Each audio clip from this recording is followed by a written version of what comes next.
Hello, good morning. It's now time for business. Now, Managing Director of Fidelity Bank, Jim Baden, has hinted the bank is almost through with meeting the 400 million CD minimum capital requirement by December. The disclosure by Fidelity Bank is coming at a time when some local banks are pushing for the Bank of Ghana to extend the deadline to 2022 to help them meet the new capital levels. Speaking at the bank's Customer Awards night, Jim Baden said the meeting the capital requirement complements the bank's success as being among the top 3 banks in the country. Charles IT reports. Shareholders, customers, members of staff, as well as some distinguished personalities were present at Fidelity's Customer Appreciation Awards. In an address, Managing Director of Fidelity Bank, Jim Baden, hinted the bank is almost through with meeting the 400 million cedis minimum capital requirement by the end of December 2018. He noted that meeting the capital requirement complements the bank's position as one of the top 3 banks in the country. Following the failure of some local banks recently, an independent research into the strength of local banks versus foreign banks has concluded that Fidelity Bank, with a capital adequacy ratio of 29% and a liquidity ratio of 28%, is one of top 3 strongest banks in Ghana today.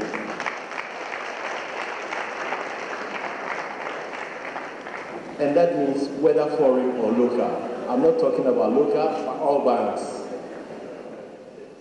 I wish to assure our Deputy Governor of Bank of Ghana, Elsie, here with us tonight, that so far we haven't lost lead at all over the new minimum capital requirement of 400 million Ghana cedis.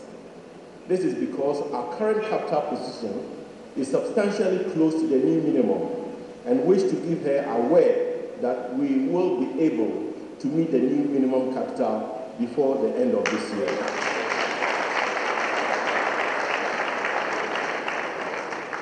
Our strong corporate governance systems and our disciplined prudential lending culture ensure that customers' deposits are safe and we are able to meet maturing obligations to our customers at all times. President Akufo-Addo has set up a committee to assess the concerns of commercial banks with regards to the new capital requirement and other issues. On her part, Second Deputy Governor of the Bank of Ghana, Elsie Awaji, re-echoed the regulator's resolve to strengthen frameworks in the banking sector to deal with the struggling banks. Following the collapse of UTN Capital Bank as well as the managerial takeover of Unibank, there have been calls for the regulator to introduce tighter regulations to sanitize the banking sector. Elsie Awaji says supervision of banks has been more intense than ever.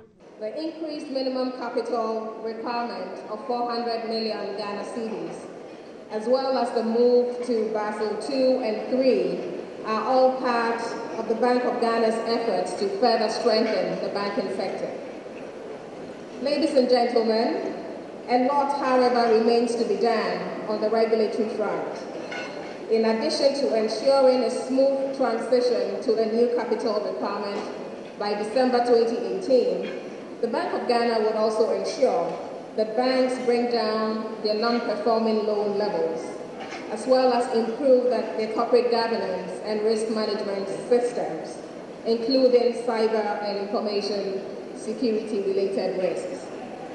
The Bank of Ghana would also strengthen its supervision framework to ensure that early signs of bank distress are identified and addressed without any regulatory forbearance.